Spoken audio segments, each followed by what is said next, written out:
Bonjour, eh bien oui, ce soir je vais essayer de vous faire partager ma passion pour les virus, qui est un peu particulière puisque je ne suis pas virologiste. Donc j'ai une position un peu extérieure par rapport à la communauté des virologistes. J'ai eu une formation de biochimiste, je me suis beaucoup intéressé ensuite à la microbiologie, je me suis toujours intéressé à l'évolution. Et en fait c'est un peu par hasard que progressivement, j'ai découvert l'importance des virus dans l'évolution et que j'ai été amené à remettre en cause un certain nombre d'idées reçues sur leur nature et leur rôle, disons, biologique. Ces dernières années, je n'ai pas été le seul à le faire et en fait, suite à un certain nombre de découvertes que j'évoquerai aujourd'hui, il y a actuellement dans la communauté scientifique un débat très animé sur justement la nature des virus. Sont-ils vivants ou non?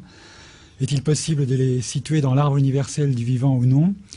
Ont-ils un rôle secondaire, disons? S'agit-il de sous-produits de l'évolution ou au contraire jouent-ils un rôle déterminant? Donc la conférence que je vais vous donner aujourd'hui, bien sûr, je vais essentiellement présenter mes propres idées. Donc bon, j'évoquerai les controverses, mais je serai amené à vous présenter des hypothèses, parfois encore en élaboration. Par exemple, la dernière hypothèse selon laquelle les virus sont en fait des cellules. Vous verrez ça.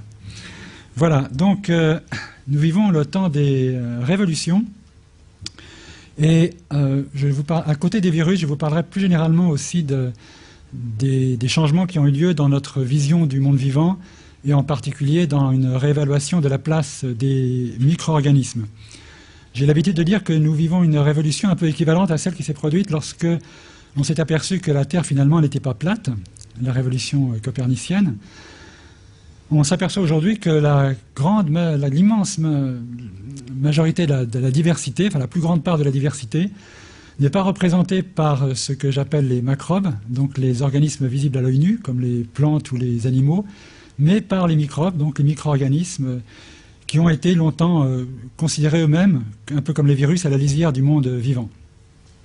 On sait maintenant que la Terre est ronde, et en fait on sait maintenant que 95 ou 99% de la biodiversité est représentée par des micro-organismes.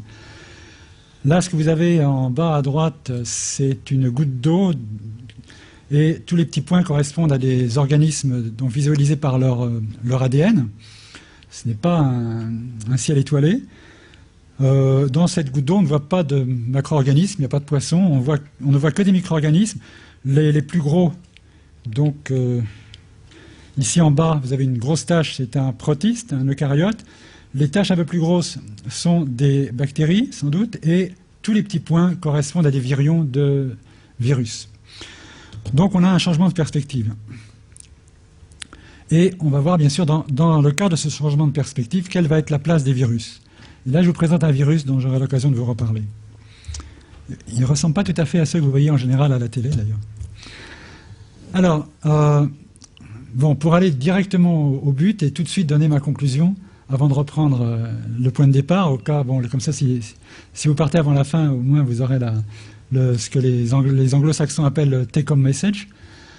Je pense aujourd'hui, et je ne suis pas le seul, que les virus sont la source en fait, que les virus jouent le rôle moteur dans l'évolution biologique. Les virus sont la source principale de variations génétiques par l'introduction de mutations, de recombinaisons, par leur intégration dans les génomes cellulaires. Ils sont disons, la source numéro 1 de pression de sélection par rapport à la survie des cellules. Et en fait, si on retourne sur l'évolution darwinienne, essentiellement, le mécanisme darwinien, c'est variation et ensuite sélection. Donc si les virus sont à la fois numéro 1 pour la variation, pour la création de variations, de nouveautés et pour la sélection, eh bien la logique est de dire que en fait, ce sont les principaux acteurs de l'évolution. Donc voilà la thèse que je vais défendre. Alors, les virus sont-ils vivants? Bien sûr, je ne vais pas faire durer le suspense. Pour moi, ils sont vivants, parce que comment imaginer que les organismes non vivants auraient pu être les acteurs principaux de l'évolution du vivant? Ça paraît difficile. Alors, on pourra revenir sur la définition de la vie, un aspect philosophique, d'ailleurs j'en dirai quelques mots. Moi je vais juste donner une définition. La vie, c'est le mode d'existence des êtres vivants. En fait, c'est une définition qui a été proposée sous une forme un peu différente par Engels, le compagnon de Marx. Alors, c'est plus très à la mode, mais dans Dialectique de la nature, il a dit la vie, c'est le mode d'existence des corps albuminoïdes, ce qui voulait dire les corps composés de protéines. Et j'aime bien cette définition parce qu'elle part de la réalité, c'est-à-dire qu'en fait, la vie, c'est le mode d'existence des organismes qui, sur Terre, sont vivants, qu'on appelle vivants. Alors, bien sûr, ça renvoie à la question, comment définir les organismes vivants ? Quelles sont les principales caractéristiques des êtres vivants? Alors il y en a plein, et bien sûr je ne vais pas pouvoir passer tout en revue. Je vais quand même profiter de cette conférence pour refaire un petit peu d'enseignement de la biologie de base, biologie moléculaire, biochimie. Je m'excuse pour ceux qui connaissent déjà très bien, mais ça me paraît toujours très difficile de dire quoi que ce soit en fait sur les origines de la vie, sur la nature des virus ou autres, sans un minimum d'approche au niveau moléculaire. Donc là, j'ai indiqué que les êtres vivants actuels sont composés de molécules géantes, macromolécules, capables de porter de l'information. Il y a d'autres choses, bien sûr, chez les êtres vivants, mais ça, c'est vraiment fondamental pour moi. Ce sont les protéines et les acides nucléiques. Donc les êtres vivants sont essentiellement des porteurs d'informations. Et ils évoluent par le mécanisme de variation-sélection dont j'ai déjà parlé, que l'on appelle l'évolution darwinienne, mais en fait qui est l'évolution biologique. Donc un tout petit rappel à propos de ces macromolécules informationnelles. Donc tout le monde a entendu parler de la molécule d'ADN. Là, vous avez une représentation de la double hélice qui porte un message avec 4 lettres, ATGC. Et là, vous avez une protéine, c'est l'hémoglobine, donc qui porte l'oxygène, qui transporte l'oxygène dans le sang. Et toutes les protéines, donc qui réalisent toutes les fonctions cellulaires, en fait, elles également portent une information. Elles sont composées d'une vingtaine d'acides aminés. Et c'est l'enchaînement de ces bases dans les acides nucléiques ou de ces acides aminés dans les protéines qui donne un sens à ces molécules.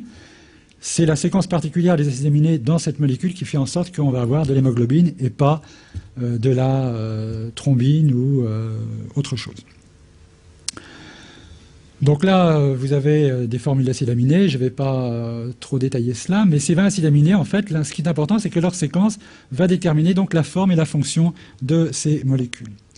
Et ces protéines, ces acides nucléiques, on va les trouver aussi bien chez les organismes cellulaires que chez les virus. C'est pour ça que j'insiste un peu. En fait, déjà, on voit à ce niveau-là, les virus sont constitués fondamentalement des mêmes molécules que le reste du monde vivant. Les acides nucléiques sont, bien sûr, tout le monde connaît l'ADN, mais autrement, les acides nucléiques sont quand même en général moins connus que les protéines. On a l'ADN, mais on a aussi l'ARN, également très très important, qui est apparu sur Terre bien avant l'ADN. Dans les deux cas, donc, on a ces 4 bases. J'ai déjà parlé d'ATGC pour l'ADN. Pour l'ARN, la thymidine est remplacée par l'uracile. Là encore, on a ces acides nucléiques présents aussi bien chez les virus que chez les organismes cellulaires. Et ce sont eux qui vont constituer, entre autres, les gènes qui portent l'information permettant donc de fabriquer les protéines. Une grande différence à ce niveau-là entre les virus et les organismes traditionnellement appelés cellulaires, c'est que tous les êtres vivants cellulaires, donc les eucaryotes, les animaux, les bactéries, tous ont des génomes, nos gènes sont constitués d'ADN. Alors que dans le cas des virus, on a en fait 2 cas de figure. Certains virus ont également des génomes constitués d'ADN, mais d'autres virus, comme par exemple le virus du sida ou le virus de la grippe dont on a beaucoup parlé, le virus du SRAS, ces virus ont un génome constitué d'ARN. Ça, c'est assez important. Déjà, pas mal de gens pensent que ça témoigne en fait de l'ancienneté de ces virus qui pourrait dater de ce que l'on appelle le monde ARN, c'est-à-dire le monde vivant tel qu'il existait avant l'invention de l'ADN. L'ADN est en effet une invention relativement récente. Quand je dis récente, c'est peut-être 3 milliards d'années, mais relativement récente dans l'évolution, en ce sens que l'ADN est une forme d'ARN modifié. C'est un ARN un peu particulier auquel on a donné un nom différent. Il lui manque une molécule d'oxygène, donc on parle de déoxy au lieu acide déoxyribonucléique. Donc, comme les cellules, les virus sont formés de protéines et d'acides nucléiques, l'information génétique est portée par des gènes, tout ça ce sont des rappels pour beaucoup d'entre vous, et comme j'avais dit, chez toutes les cellules, les gènes sont constitués d'ADN, mais chez certains virus, les gènes peuvent être constitués d'ARN. Les gènes portent le message nécessaire à la fabrication des protéines. Ce message à 4 lettres doit être traduit en un message à 20 lettres. C'est ce que les biologistes moléculaires appellent la traduction. On traduit en une langue en une autre. On traduit le langage des acides nucléiques en langage de protéines. Pour ça, on a besoin d'un code que l'on appelle le code génétique. Et là encore, ce code génétique est universel et il est valable aussi bien pour les organismes cellulaires que pour les virus. Donc les virus sont vraiment partie du monde vivant. Il y a une unité extraordinaire du monde vivant sur Terre, basée sur ces mécanismes de la traduction, qui indique en fait ce mécanisme s'est mis en place il y a très très longtemps, et ce n'est pas forcément le seul mécanisme qui a existé. Il s'en est peut-être mis en place d'autres en parallèle, mais ils ont disparu. Les organismes qui portaient ces mécanismes autres ont disparu. Tous les êtres vivants actuels, y compris les virus, descendent d'organismes qui avaient déjà ce code génétique, par exemple. Alors pour la lecture, c'est facile. Vous avez une lecture de 3 en 3, c'est-à-dire que 3 lettres au niveau de l'ARN ou de l'ADN vont donner un acide aminé. Aujourd'hui, les acides aminés sont symbolisés par des lettres. Hein. C pour cystéine, L pour leucine, par exemple, R pour asparagine. Et on va avoir ce qu'on appelle des codons. Donc on a ce code. Et cette traduction, et ça c'est le point important sur lequel je voudrais insister, parce qu'on va y revenir on va y revenir souvent. Ce point très important, c'est que ces protéines vont être fabriquées au niveau de machines complexes qu'on appelle des ribosomes, qui sont d'énormes machines moléculaires composées à la fois de protéines et d'ARN. Ces ribosomes, chez nous, se trouvent dans le cytoplasme de nos cellules. C'est les petits grains noirs que vous voyez ici. Ils sont associés en général à des systèmes membranaires. Pour les spécialistes, on parle du réticulum endoplasmique. Alors ces ribosomes, c'est vraiment très important parce qu'en fait, c'est ce qui va distinguer les virus des organismes non viraux. Je vous le dis tout de suite, les virus n'ont pas de ribosomes. Voilà, c'est ça qui fait vraiment leur différence majeure avec les bactéries. Au passage, quand vous avez une infection bactérienne et que vous prenez des antibiotiques pour éliminer vos bactéries pathogènes, un très grand nombre des antibiotiques que l'on utilise actuellement en médecine agissent sur le ribosome des bactéries. Et pour cette raison, ces antibiotiques n'auront aucun effet sur les virus, puisque les virus n'ont pas de ribosome. Hein. Une grande partie des antibiotiques utilisés en médecine, de fait, n'ont aucun effet sur les virus. Alors, je vous présente le ribosome. La structure de ribosome a été déchiffrée en 2000. Hein, donc ça, c'est une des prouesses disons, de l'humanité. Les équipes qui ont participé à ce travail ont reçu le prix Nobel l'année dernière. Vous vous rappelez, je pense qu'en 2000, quand la structure de ribosome a été déchiffrée, ça a fait la une des journaux, journaux télévisés, on vous en a parlé pendant des heures, hein, non? Vous vous rappelez pas? Non? Je pense qu'il y a un problème dans l'information. Il y a des choses qui passent, des choses qui ne passent pas, mais pour moi, c'est un des événements importants dont on parlera encore dans 1000 ans ou 2000 ans, je pense. On dira dans 2000, ça a été vraiment incroyable, c'est là où ils étaient très forts, ils ont réussi à résoudre la structure de ribosome. Oui. Mais actuellement, les gens ne sont pas forcément au courant. Alors, tout ce que vous voyez là, ça a l'air très compliqué. Bon, c'est compliqué. Hein. Ce sont des ARN, c'est des molécules d'ARN. En bleu, ici, c'est de l'ARN. En gris, c'est de l'ARN. Et vous voyez, en violet, ce sont des protéines. On ne voit pas très très bien, forcément. Et puis là, c'est là où se passe, en fait, la synthèse des protéines, où les acides aminés sont mis ensemble pour former une nouvelle protéine. Donc, c'est une énorme machinerie qui fabrique des protéines. Et le cœur de cette machinerie est fait d'ARN. Ce qui fait qu'on peut dire aujourd'hui que l'ARN a inventé les protéines. Il y a une époque de l'évolution de la vie sur Terre où il n'existait pas de protéines telles qu'on les connaît aujourd'hui, hein, où il n'y avait que de l'ARN, puisque aujourd'hui dans nos cellules, c'est un ARN qui fabrique les protéines. Donc ce ribosome est tout à fait extraordinaire. Il est présent chez toutes les bactéries, toutes les archées dont je parlerai tout à l'heure, tous les eucaryotes. On a tous ces structures gigantesques. Et pourquoi je vous parle un petit peu en détail de ce ribosome, parce qu'en fait, c'est cette molécule qui a été choisie en 1970 par un biologiste moléculaire américain du nom de Carl Woese pour essayer de retracer l'histoire du monde vivant.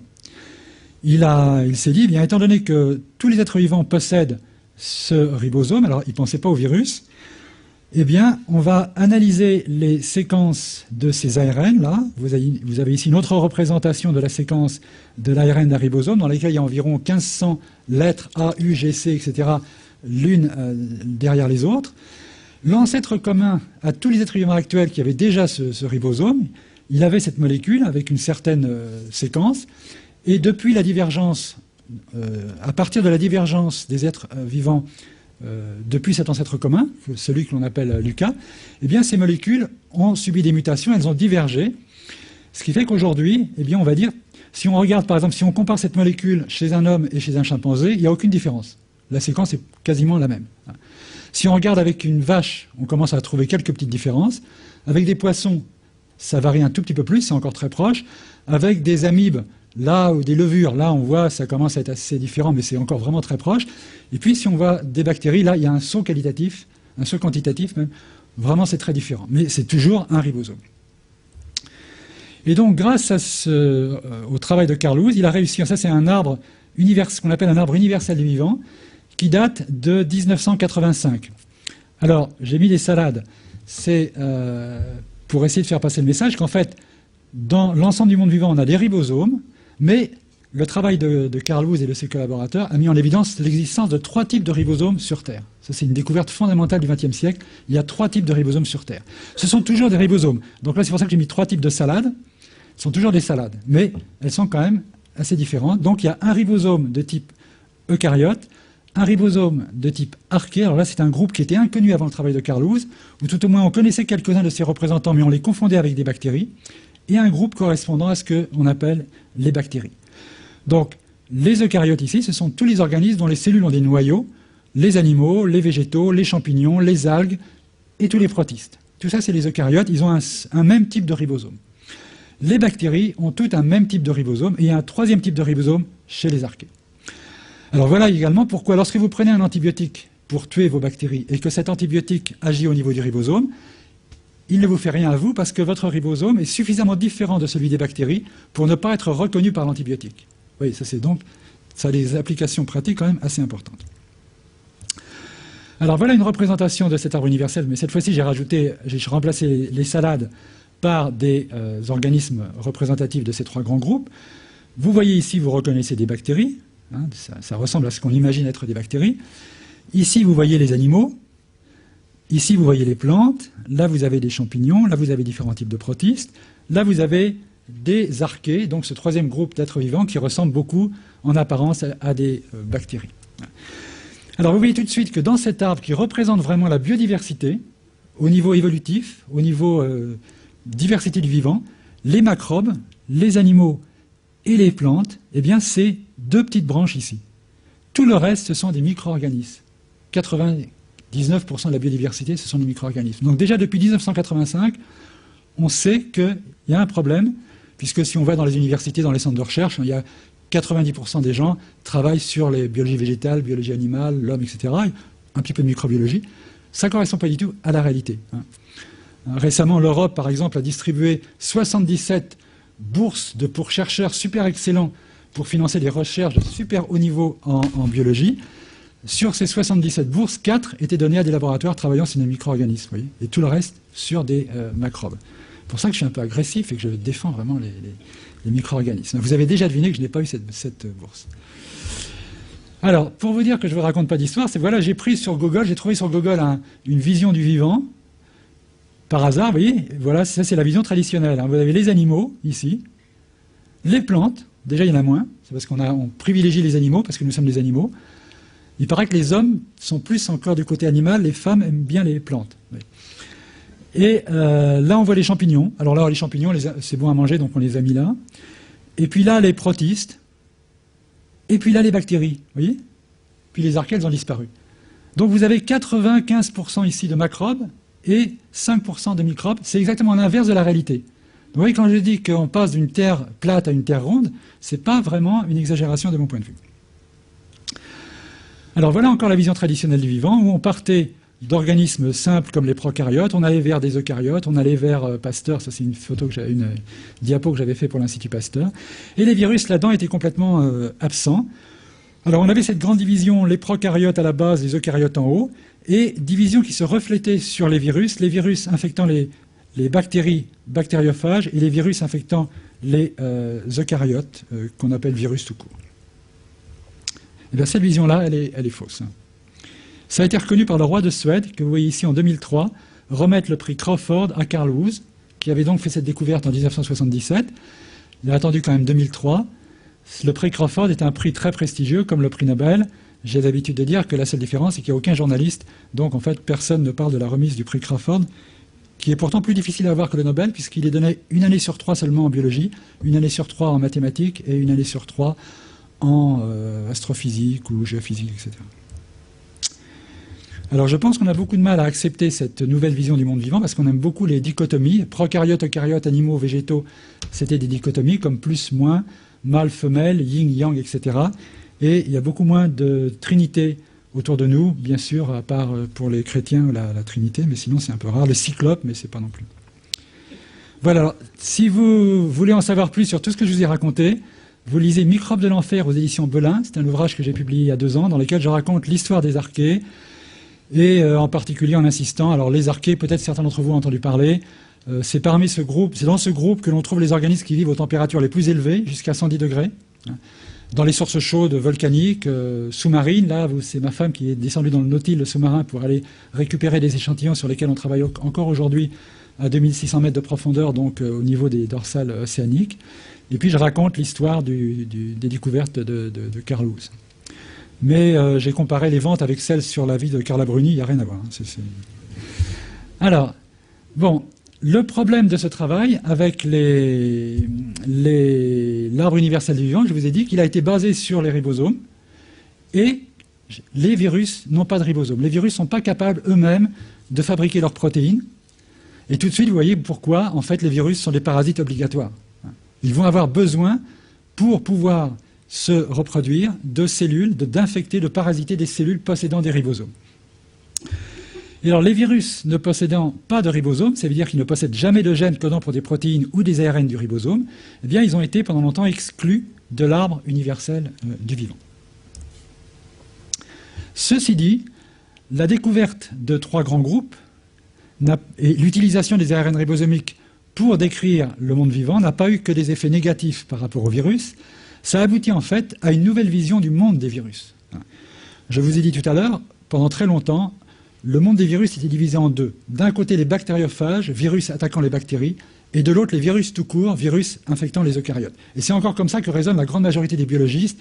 C'est encore comme ça pour la plupart des congrès de virologie où il y a très peu de gens travaillant sur les bactériophages. C'est encore un peu comme ça. Mais dans la réalité, c'est pas comme ça. Voilà la vision traditionnelle.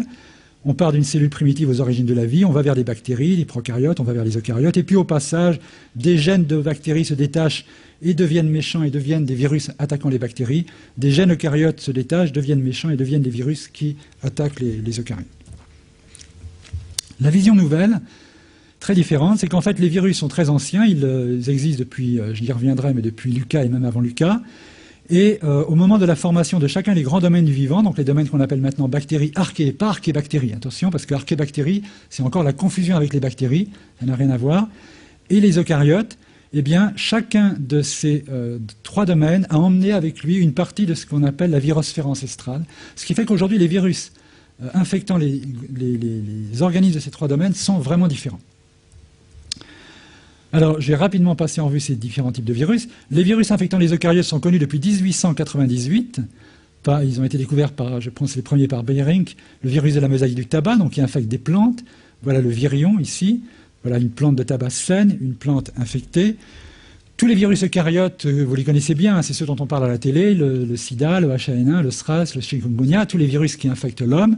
Ici, ça doit être le sida. Voilà, les virus eucaryotes, en général, ils sont sous forme de bâtonnets ou très très souvent sous forme sphérique, quelques exceptions un peu filamenteuses ou autres. Chez les bactéries, on a 95% des virus sont tout à fait différents. Ils ont cette structure tout à fait étonnante en forme avec un petit module lunaire, le lemme, avec une tête, une queue et celui-là des pattes. Ils n'ont pas tous des pattes. Il y a des virus qui ont simplement une tête avec une queue courte, d'autres qui ont une tête avec une longue queue sans pattes, et les plus complexes et les plus fascinants, une tête, une queue, des pattes. Ils ont été découverts en 1917 par Félix Derel, un Canadien qui travaillait à l'Institut Pasteur, ici donc en France. Et ils ont servi de modèle dans les années 50, 60, 70 aux biologistes moléculaires pour déchiffrer les grands mécanismes du vivant. Par exemple, c'est ce virus qui a été utilisé pour en fait démontrer vraiment le rôle de l'ADN comme matériel génétique, puisque c'est un virus à ADN. Son génome est constitué d'ADN. Alors, pendant longtemps, les archébactéries, justement les gens parlaient d'archébactéries, ce 3e groupe, on ne connaissait pas leur virus, et les chercheurs pensaient que ça devait être des virus de type de tête-queue, comme les bactéries. Effectivement, on en connaît quelques-uns, mais en fait, dans les années 85, lorsque ce microbiologiste allemand Wolfram Zillig, un des plus grands chercheurs du siècle passé, s'est attaqué à la recherche de virus chez les archées, donc ce 3e domaine qui venait d'être découvert par Carl Lewis. Tout de suite, il a trouvé par exemple des virus avec des virions en forme de citron, ce qui n'avait jamais été vu. Et puis ici, un virion qui ressemble à celui du virus de la mosaïque du tabac, mais alors que dans le cas de la mosaïque du tabac, on avait un ARN, là, on avait un ADN.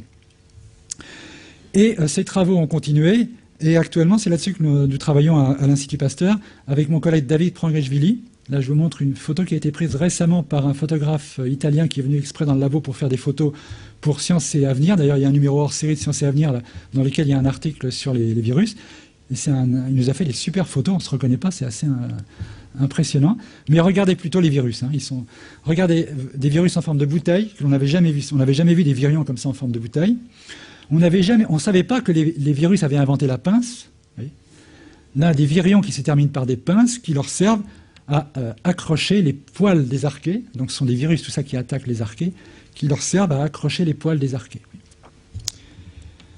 Ce virus qui a fait la une, en tout cas, des journaux scientifiques, publié dans Nature, c'est un virus qui sort, ces virions sortent sous forme de citron, et progressivement, à 80 degrés, parce que tous ces organismes-là sont des organismes des archées hyperthermophiles qui vivent à très haute température, à 80 degrés, progressivement, il y a 2 queues poussent. Donc c'est la première fois qu'on voyait un virion avec des queues qui lui poussent.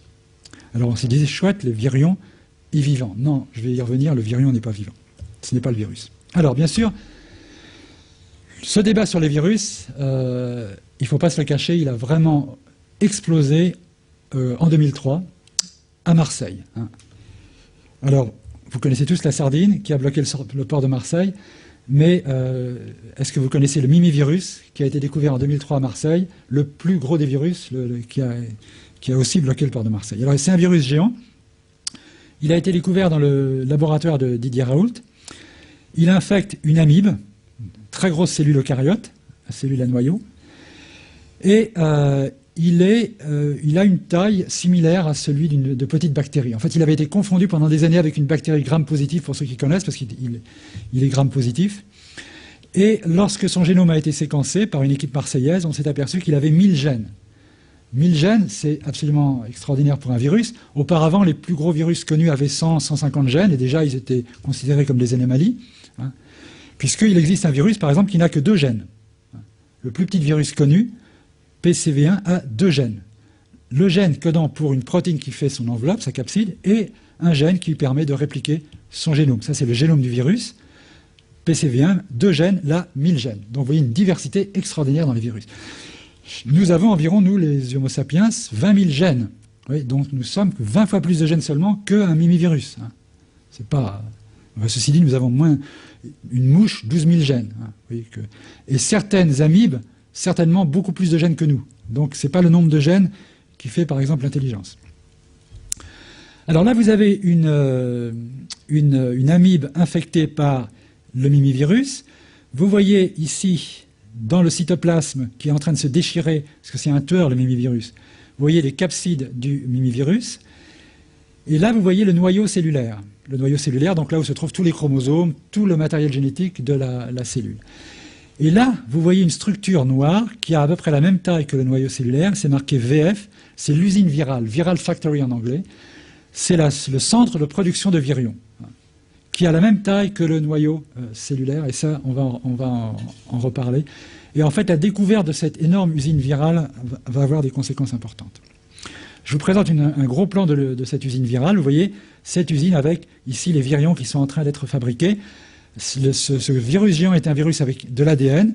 Là, vous avez une coque sans ADN, vide, et là, pleine, elle devient noire comme ça lorsque vous avez de l'ADN. Tout ça, ce sont des photos prises en microscopie électronique. Donc, avec Didier Raoult, suite à la découverte de ce mimivirus, on a publié un papier dans lequel on a dit, voilà, les virus sont des organismes vivants, là, 1000 gènes quand même, hein, c'est vraiment... Des protéines codant pour des voies métaboliques, donc pour des synthèses de lipides et autres. Et donc nous avons proposé de revenir à une dichotomie. On s'est dit, comme les gens aiment bien les dichotomies, et de diviser à nouveau le monde vivant en deux. Les organismes codant pour des ribosomes, donc eucaryotes, archées, bactéries, et les organismes codant pour des capsides, eucaryotes, virus, eucaryovirus, archéovirus et bactériovirus. Donc on propose de ne plus parler de bactériophages et de parler de bactériovirus, mais là pour le moment on est 1% de la communauté. Alors pourquoi parler de organismes codant pour des capsides? Parce que l'on pense que les capsides, c'est vraiment une caractéristique des virus, de même que les ribosomes, c'est une caractéristique finalement des non-virus, puisque les virus n'ont pas de ribosomes. Les bactéries, les eucaryotes, les archées ne produisent pas de capsides. Alors, ces capsides, qu'est-ce que c'est? C'est la partie visible du virus, c'est ce qu'on voit sortir de la cellule infectée. C'est ce qu'on voit aussi à la télévision. Donc elles sont très diverses, on l'a vu, plus ou moins sphériques, des formes de citron, des formes ici tout à fait incroyables. C'est la partie spécifique du virus. Je vous ai dit que le plus petit virus connu avait 2 gènes dans son génome. L'un de ces 2 gènes code pour une protéine qui fait sa capside. Si vous l'enlevez, par exemple, si vous avez ici un génome avec un seul gène, eh bien c'est un plasmide. Vous avez des plasmides qui sont des petits chromosomes que l'on trouve chez les bactéries ou les archées, et également chez les eucaryotes. Les plus petits n'ont qu'un gène. Oui. Eh bien là, on va dire c'est un plasmide, c'est pas un virus. Pourquoi? Parce qu'il n'a qu'un gène. Il n'a pas le gène formant une capside. Il ne peut pas aller infecter d'autres cellules.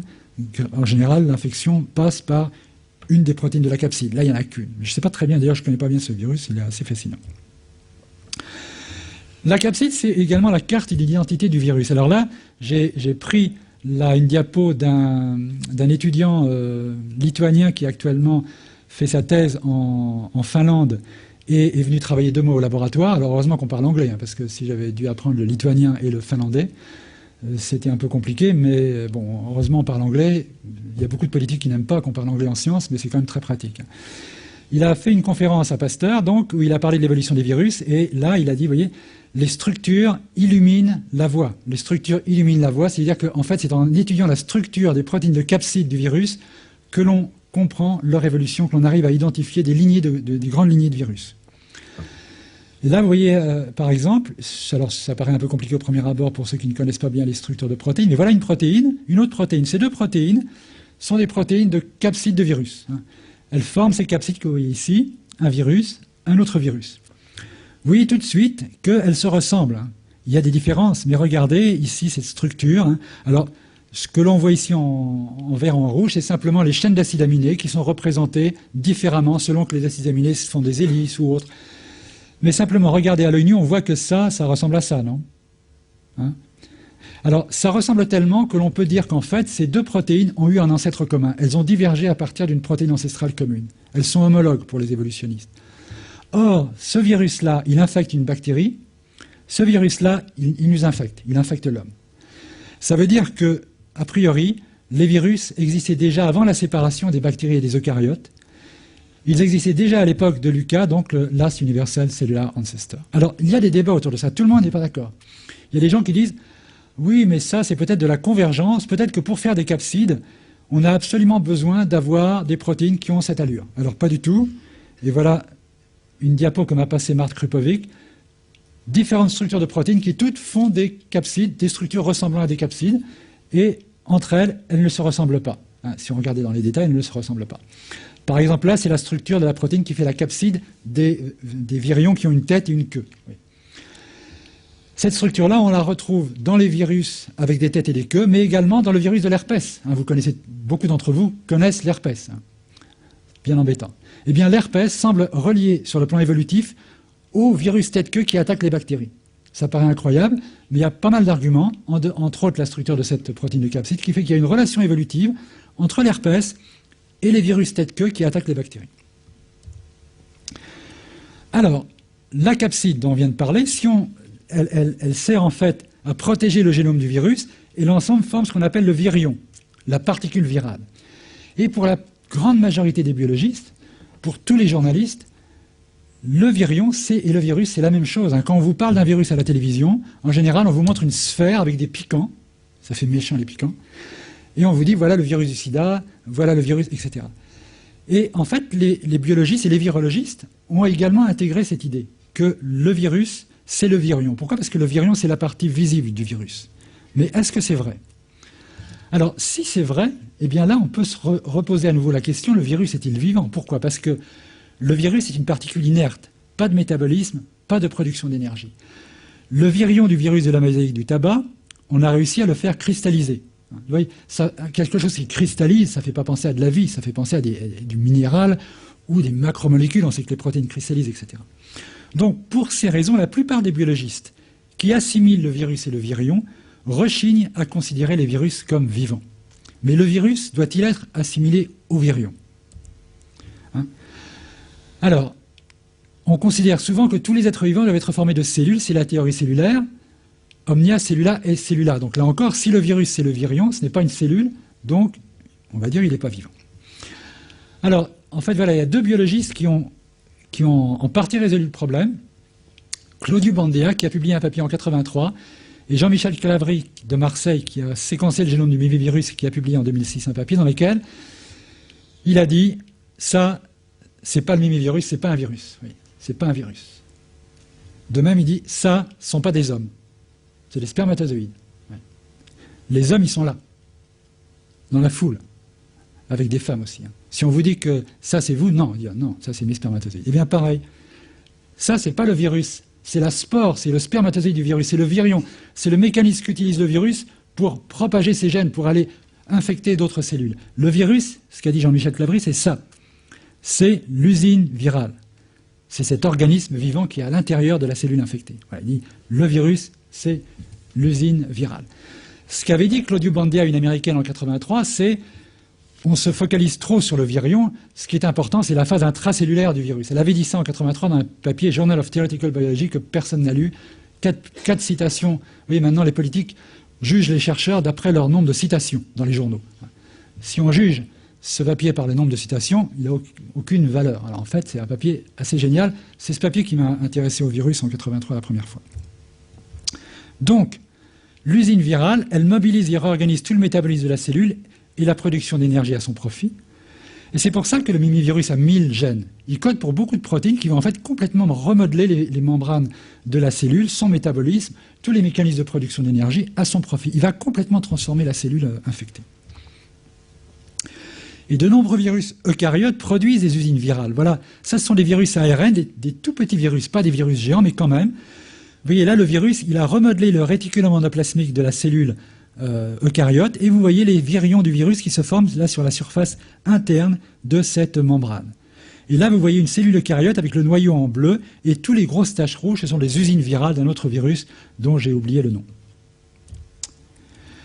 Dans le cas du mimivirus, on a découvert quelque chose d'extraordinaire. On a découvert un autre virus, le Sputnik, qui infecte le mimivirus. Donc un virus qui attaque un autre virus. Il attaque l'autre virus, parfois il met son virion dans le virion du mimivirus, il lui pique son virion, mais fondamentalement, il se multiplie dans l'usine cellulaire du mimivirus. Donc, un virus peut tomber malade. Un virus peut être infecté par un virus et tomber malade. Si on est malade, c'est qu'on est vivant. Mais il y restait un problème à résoudre quand même. C'est que ce que je viens de vous dire à propos des usines virales, c'est valable pour les cellules qui infectent les virus, excusez-moi, qui infectent les cellules eucaryotes. Mais pour les virus qui infectent les bactéries et les archées, dont les cellules sont généralement beaucoup plus petites, pas toujours, hein, il y a des bactéries qui sont visibles à l'œil nu, mais c'est rare. En général, les bactéries et les archées sont très petites. Quand on voit une cellule de bactéries infectée ici par un virus, ou une cellule d'archée infectée par un virus, on voit à l'intérieur plein de virions en train de se former, là des virions déjà formés, prêts à sortir, mais on ne voit pas d'usine virale. Donc le concept virus égale usine virale, on ne peut pas l'appliquer aux virus qui infectent les bactéries ou les archées. Donc on était quand même assez embêté avec ça. Alors qu'est-ce qui se passe, par exemple, lorsque un virus comme celui-ci, avec sa tête, sa queue, ses pattes, infecte une bactérie? Eh bien, il commence par détruire complètement le génome de la bactérie. Les chromosomes, les gènes de la bactérie disparaissent.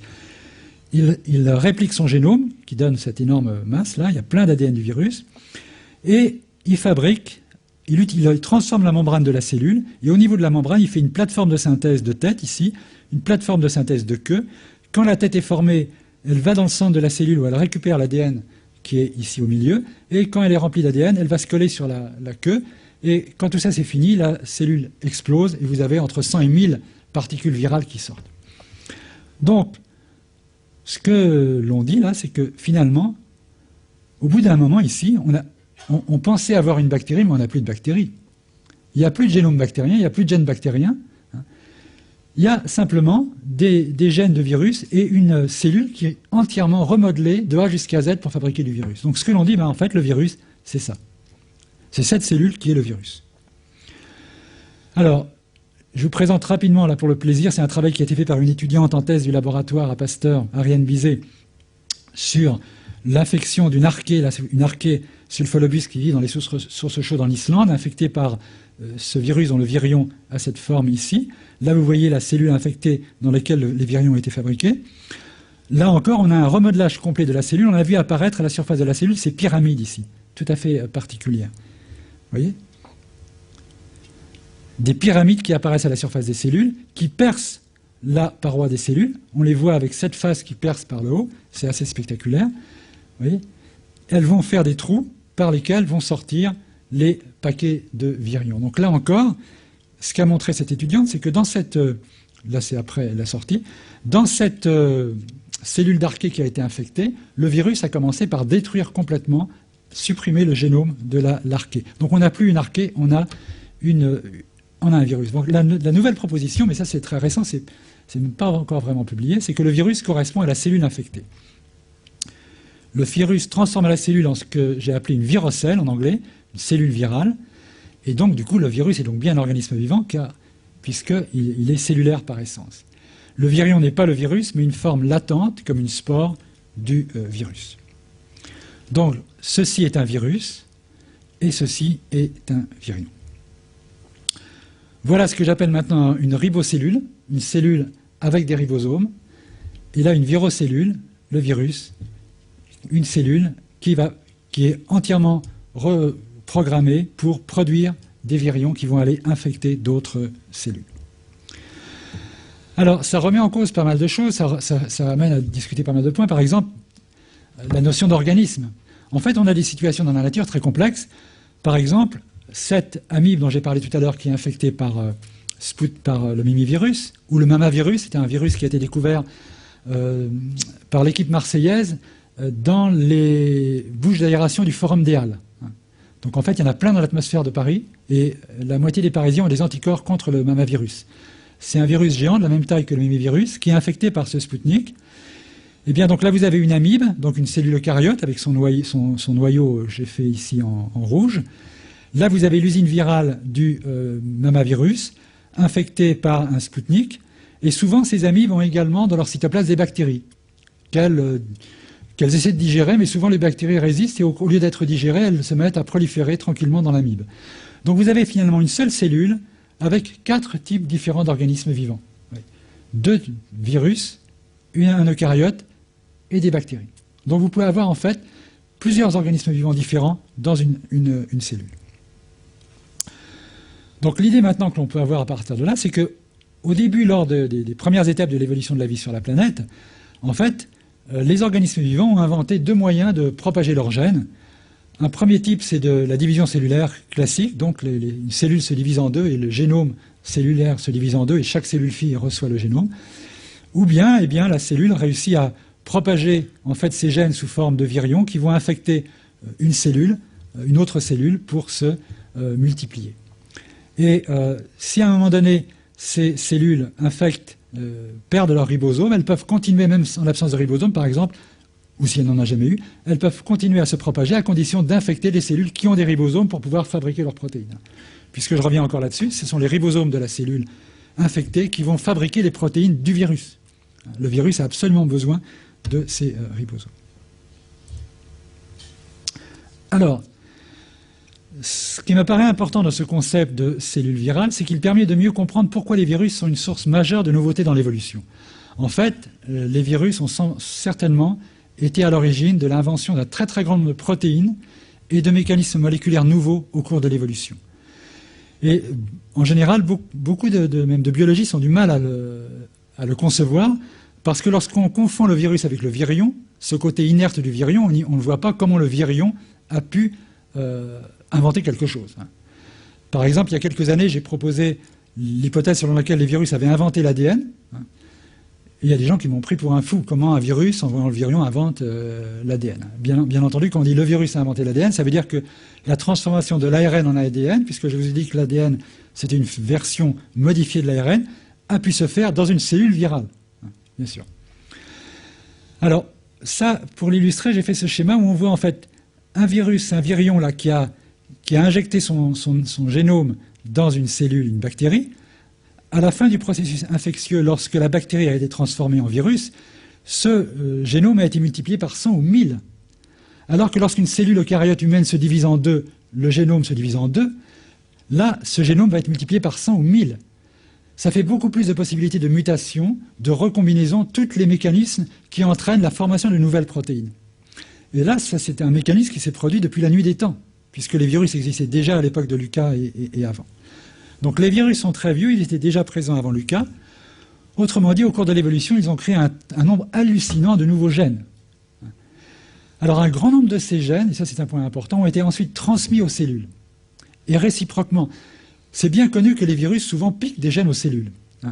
D'ailleurs, des collègues à moi ont parlé des virus, du mimivirus comme un pickpocket géant parce qu'il y a une centaine de ces gènes semblent avoir été pris à des cellules. Mais il en reste 900 dont on ne sait pas d'où ils viennent. C'est lui qui les a créés, etc., etc. Et ce processus se poursuit toujours de nos jours. Donc quelques exemples.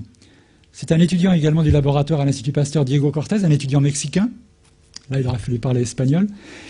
Qui a montré, grâce à un travail d'informatique, donc vraiment ce qu'on appelle, les spécialistes appellent ça un travail in silico, entièrement sur ordinateur, il a réussi à mettre au point des outils pour identifier dans les génomes les virus intégrés. Et il a montré qu'en moyenne, dans les génomes d'archées et de bactéries, 20% des gènes ont été récemment introduits par des virus. Il y a continuellement une pluie de gènes de virus chez nous. Mais ça, c'est rien, 20%. Chez l'homme, c'est sans doute 80% de nos gènes, de notre ADN, qui est d'origine virale. Pas de nos gènes, mais notre ADN. En fait, chez l'homme, 2% seulement des gènes correspondent à des régions codantes de gènes eucaryotes. C'est-à-dire, quand on parle des 20 000 gènes humains, c'est ça. Ces 20 000 gènes humains, c'est 2% du génome seulement. Vous voyez ? 80% du génome humain correspond à des séquences répétées, etc. Des fois on parle d'ADN poubelle, qui en fait, très probablement, dérivent d'éléments de type viraux. 40% en tout cas de notre génome dérive de rétrovirus, c'est-à-dire de virus de type sida. Vous avez tous entendu parler de ces gens qui sont séropositifs et qui ne sont pas malades. Imaginons qu'il n'y ait pas eu de test diagnostic. Imaginons qu'on ne sache pas qu'est-ce que c'est qu'un virus, qu'il n'y ait eu aucune... Bon, eh bien, en fait, la plupart de l'humanité, on serait presque tous morts. Donc 90% des êtres humains seraient morts, auraient survécu les 10% de séropositifs qui actuellement ne sont pas malades, qui auraient donné naissance à une nouvelle humanité. Cette nouvelle humanité, dans leur gène, ils auraient tous eu le virus du sida. Ils auraient été complètement, tout à fait inoffensifs pour eux. Je schématise un petit peu, mais en gros, c'est ça. Donc, en ce sens, on peut bien imaginer que si notre génome est fait à 80% de séquences virales ou d'origine virale, anciennes, certains de ces virus sont toujours actifs d'ailleurs, eh bien, forcément, les virus ont joué un rôle très important au cours de l'évolution. Alors, je vous donnerai un seul exemple, peut-être ceux qui ont été assistés à d'autres séances en ont entendu parler. C'est l'histoire du placenta, hein, bien sûr, qui est, pour ceux qui ont entendu parler, c'est une histoire fascinante. Je l'ai découvert moi-même assez récemment. Hein, c'est que, en fait, le placenta, c'est une structure tout à fait essentielle chez les mammifères, bien sûr, puisque c'est lui qui protège l'embryon dans le ventre de la mère. Ce placenta, en fait, il est formé par la fusion de cellules. C'est une cellule unique, c'est un cas quand même assez extraordinaire. Une fusion de cellules qui se produit 10 jours après la fécondation, donc après la pénétration du spermatozoïde dans l'ovule. Vous avez une couche de cellules qui va former le futur placenta. Toutes ces cellules se mettent à fusionner. Cette fusion est déclenchée par une protéine, la syncytine, qui est codée par un rétrovirus intégré dans notre génome. Une protéine de la même famille que les protéines qui vont permettre au virus, comme le virus du sida, de fusionner son enveloppe avec la membrane de la cellule qui l'infecte. Et quel est l'intérêt d'avoir utilisé une protéine de virus pour faire le placenta? Eh bien, c'est qu'au cours de l'évolution, qu'est-ce qu'ils font les rétrovirus? Ils essaient d'échapper au système immunitaire de leur hôte. Donc, au cours de l'évolution, ils ont inventé des protéines comme la syncytine qui ne sont pas reconnues par le système immunitaire de l'autre. Et peut-être que certains d'entre vous savent que pendant très longtemps, on s'était posé la question, comment se fait-il que l'embryon qui est à moitié formé de gènes du père, donc qui est pour la mère un corps étranger, pourquoi il n'est pas attaqué par les anticorps de la mère? Eh bien, c'est tout simplement parce qu'il est masqué grâce à cette protéine de virus. Oui. Donc, s'il n'y avait pas eu les rétrovirus de ce type, on ne serait pas là pour en parler. En fait, il n'y aurait pas de mammifères. Si la plupart des animaux pondent leurs œufs, c'est justement pour mettre l'embryon à l'abri du système immunitaire. Grâce à ce virus, on a réussi à s'en passer. La principale différence entre le chimpanzé et nous, vous avez sans doute entendu dire souvent que le chimpanzé, il y a le même nombre de gènes, c'est 99% identique quand on regarde la protéine, etc. etc. Moi-même, tout à l'heure, je vous ai dit, le ribosome du chimpanzé et le ribosome de l'homo sapiens, c'est exactement pareil. Donc, quelle est la différence entre le chimpanzé et nous? On est tous là, on dit, on est quand même différents du chimpanzé. Il y a dû se passer quelque chose entre le moment où nos lignées ont divergé. Qu'est-ce qui s'est passé? Ce ne sont pas les mêmes rétrovirus qui ont infecté la lignée conduisant à l'homme et celle conduisant au chimpanzé. Alors, qu'est-ce qui se passe lorsqu'un rétrovirus infecte un organisme? S'il ne le tue pas, il va s'intégrer, puis c'est un virus ARN qui, ça veut dire qu'il va rétrotranscrire son ARN en ADN et intégrer son génome dans nos chromosomes. Et parfois, il va l'intégrer dans un gène, il va l'inactiver. Mais parfois, il va l'intégrer dans ce qu'on appelle des régions de régulation. Ça va activer des gènes, ça va en inhiber. On a découvert récemment que parfois, il se produit des événements encore plus incroyables. L'intégration d'un virus va produire une nouvelle protéine. En fait, chez les eucaryotes du style comme nous, il y a une sorte de jeu de Lego. À partir d'un gène, on peut faire plusieurs protéines. Oui. Les gènes sont en morceaux, disons ABC, et à partir de ces 3 morceaux ABC, on peut faire une protéine AB, une protéine BC et une protéine peut-être ABC. Eh bien, parfois, l'intégration d'un virus va changer ce Lego, ça va changer l'ordre de formation de la protéine, ça va faire une protéine tout à fait nouvelle. J'ai assisté à une conférence donnée par un chercheur israélien qui avait mis en évidence, dans le cerveau humain, une protéine absente chez le chimpanzé, qui est apparue à la suite justement de l'intégration d'un rétrovirus. Donc très clairement, si nous sommes intelligents, bon, ça c'est nous qui le disons, hein, le chimpanzé aura peut-être un avis différent. Si nous sommes plus intelligents que le chimpanzé, c'est grâce à des rétrovirus du type SIDA. Alors, j'insisterai pas, parce que ça tout le monde connaît malheureusement, toutes les inventions fantastiques qui ont été réalisées grâce à la Seconde Guerre mondiale, une des plus grandes catastrophes de l'humanité, on lui doit quand même le développement du radar, de l'énergie nucléaire, d'un très grand nombre de choses. La course aux armements, c'est une source de progrès. En tout cas, de création de nouveautés. Hein, c'est toujours délicat de parler de progrès, mais de création de nouveautés, sans aucun doute. Là, j'ai mis une arbalète parce que j'avais été fasciné par l'histoire de ce navire portugais qui avait échoué au large des côtes du Japon avec une cargaison d'arbalètes. Un an après, toutes les armées japonaises avaient des arbalètes. Les Japonais, auparavant, n'avaient jamais eu l'occasion de voir une arme à feu. Là, un an après, c'est pour ça qu'on n'a jamais pu coloniser le Japon, parce qu'ils avaient trouvé comment faire des arbalètes. Donc, du coup, ça a changé complètement la façon de faire la guerre. Donc, cette course aux armements qui se produit entre les virus et les organismes à ribosomes depuis la nuit des temps a été une des sources majeures de nouveautés. Bon, je ne vais peut-être pas vous parler de ça, parce que ça va bientôt faire 1 heure, et c'est bon, rapidement. Pourquoi j'ai proposé, par exemple, que les virus aient inventé l'ADN? Parce qu'on connaît aujourd'hui des virus qui ont inventé de nouvelles formes d'ADN. Hein. Certains virus ont inventé de nouvelles formes d'ADN qui résistent aux enzymes bactériennes qui, normalement, détruisent les ADN viraux. On a vu que l'ADN, c'est 4 lettres ATGC. Eh bien, ce virus-là, le virus avec une tête, des queues et des pattes, il a remplacé C par C étoile. Je ne vous donne pas les formules chimiques, c'est une modification chimique. Pour les spécialistes, une méthylation de la cytosine en je ne sais pas où. Et ça suffit pour que les armes de la bactérie qui normalement détruit ce virus sont inopérantes. Oui. C'est vraiment un bouclier qu'a inventé le virus.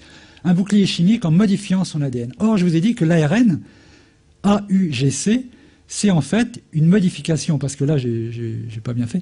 Le T, c'est un U modifié. Le T, c'est un U étoile. Donc il y a 2 modifications importantes dans l'ARN. Il y a le U qui a été modifié dans l'ADN en T, et il y a une autre modification au niveau du sucre qu'on appelle le ribose. C'est des détails, mais c'est de la chimie. C'est des modifications. Et donc ce que j'ai suggéré, c'est qu'en fait, à l'époque du monde ARN, un virus ARN a modifié son ARN, l'a transformé en ADN pour le rendre résistant aux enzymes qui, à l'époque, détruisaient les ARN viraux. Et là, on retrouve nos rétrovirus comme le sida qui codent pour des enzymes qui sont capables de transformer de l'ARN en ADN. Donc le sida possède un enzyme, la transcriptase inverse, qui modifie son ARN, le transforme en ADN, ce qui va lui permettre de s'intégrer dans nos chromosomes. Et d'ailleurs, les antiviraux que les malades du sida prennent pour lutter contre le virus, un des 3 antiviraux importants, c'est une molécule qui va cibler, qui va attaquer cette reverse transcriptase, cette enzyme virale qui est très spécifique au virus. Nous, on ne la possède pas. Et donc, ce que j'ai proposé, c'est qu'un virus à ADN par la suite, là, j'ai mis l'ADN en rouge, infectant une cellule du monde ARN, donc une cellule avec un génome en bleu. Là, on a l'état porteur, en fait, on a une cellule avec un génome ARN, mais qui a en état porteur le virus à ADN, hein, comme les malades qui ne sont pas malades. Ce que j'appelle une ribovirocelle, une cellule qui est à la fois une cellule avec ribosome et qui porte un virus. Si une mutation aboutit à la perte de la capside du virus, eh bien ce virus devient un plasmide, ce qu'on a vu tout à l'heure. Donc on a une cellule maintenant avec un chromosome à ARN et un plasmide à ADN. Et comme l'ADN est une molécule plus stable que l'ARN, ça c'est un gros avantage de l'ADN, eh bien progressivement les gènes du chromosome ARN vont venir sur le plasmide, qui est plus stable, et à la fin on va avoir une cellule à ADN. Donc c'est un scénario qui essaie d'expliquer comment on pourrait imaginer que des virus à ADN et ensuite donner leur génome à ADN aux cellules. Voilà, c'est un petit peu une histoire du vivant, hein. Le vivant a dû commencer avec des cellules ARN. Ces cellules ARN ont à un moment donné vu l'apparition des virus ARN. Donc là, c'est une virocelle, cellule virale ARN. Les petits points bleu clair, c'est les ribosomes. Les petits points bleu foncé, c'est les capsides. Et puis, ces virus ARN, l'un d'entre eux a inventé le virus à ADN, qui a transformé son ADN, enfin, qui a donné son ADN aux virus, aux ribocelles ARN qui sont devenus des ribocelles à ADN. Bon, oui, ça paraît un peu compliqué comme ça, mais c'est pour dire que c'est quand même assez fascinant. On arrive, c'est certainement pas complètement faux, on arrive à essayer de retracer un petit peu l'histoire du vivant. Et aujourd'hui, on est dans une situation, c'est un peu plus simple, on n'a plus que des cellules à ADN, mais on a toujours des virus ARN, des virus à ADN qui infectent ces cellules à ADN. Alors, certains auteurs, comme ce néo-zélandais Bell et ce japonais Takemura, ont proposé par exemple que le noyau de nos cellules provienne lui-même d'un virus, puisqu'on a cette ressemblance entre l'usine virale et le noyau de nos cellules. Là, vous avez une cellule eucaryote donc très complexe, son noyau. En fait, le noyau de nos cellules, sa membrane, la membrane du noyau dans laquelle se trouvent nos chromosomes, est formée par à partir de ce que l'on appelle le réticulum endoplasmique, c'est-à-dire à partir de ce réseau de membranes qui se trouve à l'intérieur du cytoplasme de nos cellules.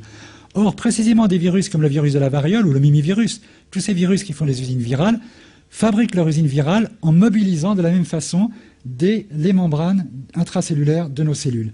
Donc il y a des ressemblances vraiment frappantes. Ces virus se répliquent dans le cytoplasme de nos cellules comme notre noyau, et donc un certain nombre d'auteurs maintenant sérieusement pensent que peut-être le noyau de nos cellules provient d'un virus géant. Donc voilà, j'espère avec tous ces exemples vous avoir convaincu que les virus ne sont pas des sous-produits de l'évolution qu'il faut regarder de façon dédaigneuse et se contenter de les combattre, ce qu'il faut par ailleurs bien sûr, quand ils nous embêtent, mais qu'ils sont bien une source essentielle, de mon point de vue, la source numéro 1 de variation des génomes, donc de variation dans la biosphère. Ils sont la source numéro 1, la pression de sélection majeure à laquelle sont confrontés les êtres vivants. Des auteurs ont calculé que dans les océans, 40% des bactéries sont en permanence infectées par des virus et meurent chaque jour. 40% des bactéries qui sont présentes dans les océans meurent chaque jour, lysées, détruites par des virus, ce qui au passage relargue une quantité de matière organique considérable qui va être réutilisée par d'autres organismes. Donc en fait les virus font partie de ce point de vue-là du cycle du carbone, de l'azote ou autre.